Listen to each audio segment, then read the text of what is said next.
Nade-delay ka bang mag-decide dahil sa accounting?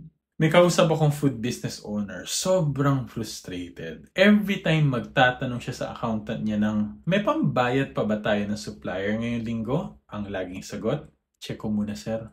Ang problema, by the time dumating yung report, ubos na yung pera.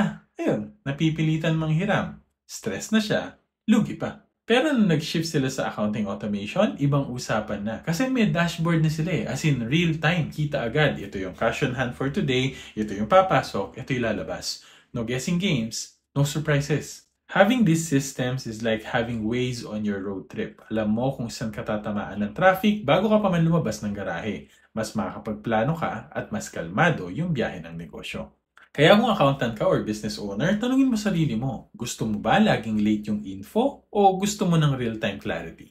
This is the power of accounting automation. And if you're interested to know more, send us a message. Laging tandaan, basta accounting, i-automate na yan.